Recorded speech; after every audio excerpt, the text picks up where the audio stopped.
Come on in to the thinnest building on Main Street in Newmarket.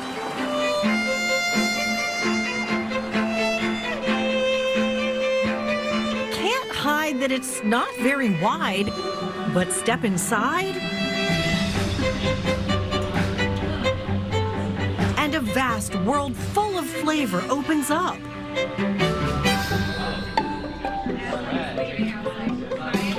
The Hope Still restaurant and bar is hopping, thanks to husband Spencer, who handles fancy cocktails and front of house, and his wife Amanda, in command of every square inch of her kitchen. It's got some of those warm fall spices in there.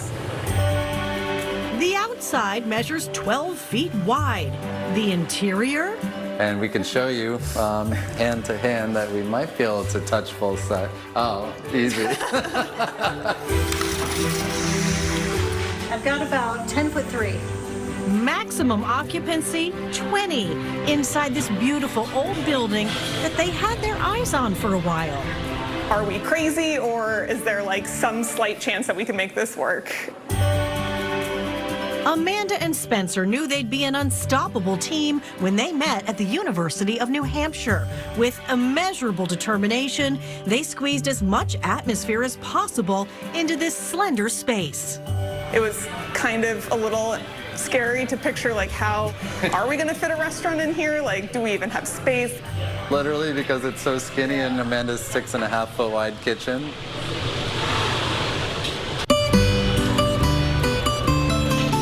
It's a 9-month age. She's from São Miguel, which is an island in the Azores. They focused on bringing a Portuguese flair to Newmarket, honoring Amanda's ancestry. My great-great-grandmother came here from the Azores. It's like a Portuguese style, almost like an empanada or hand pie.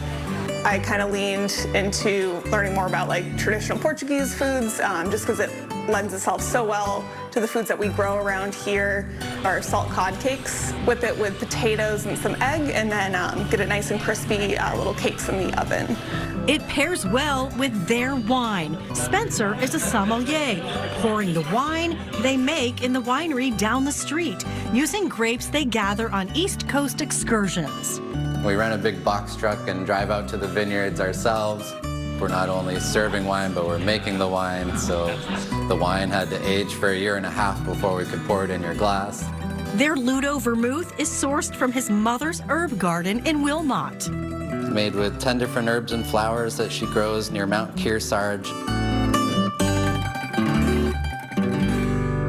I'm the only front of house employee, so I'm not only shaking drinks at the bar, pouring wine, but also working the door. And often Amanda has to run her own food because I'm just running around like crazy. We have the chorizo and patas.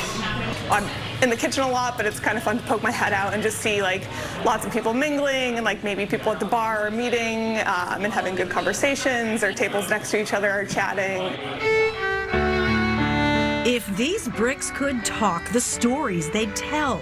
John Carmichael, president of the Newmarket Historical Society, says while Newmarket was incorporated nearly 300 years ago in 1727, the first known records of this sliver of a building show up about a century later.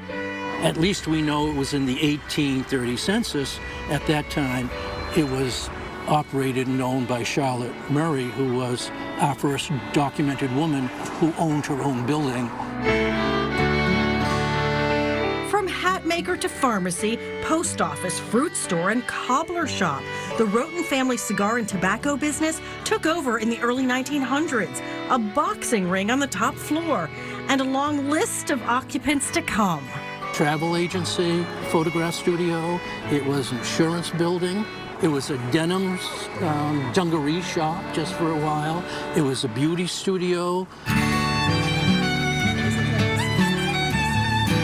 And now, the Hope Still Restaurant and Bar. The name also honors the history here. I am just in awe that Hope Still's name is up there. John Herman not only designed the sign, he wrote the book about the history. Hope Still Cheswill was born in the early 1700s after his own father was freed from enslavement. We presume that Hope Still was raised in this area because he eventually had a house, he was married here, he had a child. That child was Wentworth Cheswill. His historical marker stands in town. Wentworth went on to become an American patriot, a judge, possibly the first person of African descent elected to office in the United States.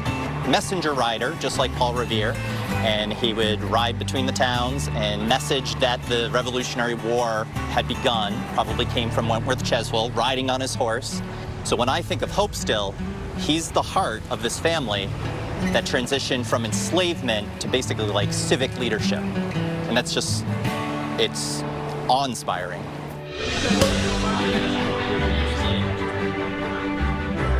Our kind of motivation for naming it Hope Still was to keep his light alive, to shine a light on Hope Still and his family, because he's at risk of being forgotten. Now, Spencer and Amanda honor the Hope Still heritage while cooking up new history in this old, skinny brick building. It's a nice space, feels really cozy really quickly. It really was all worth it just to turn such a cool, charming historic place into a buzzing restaurant.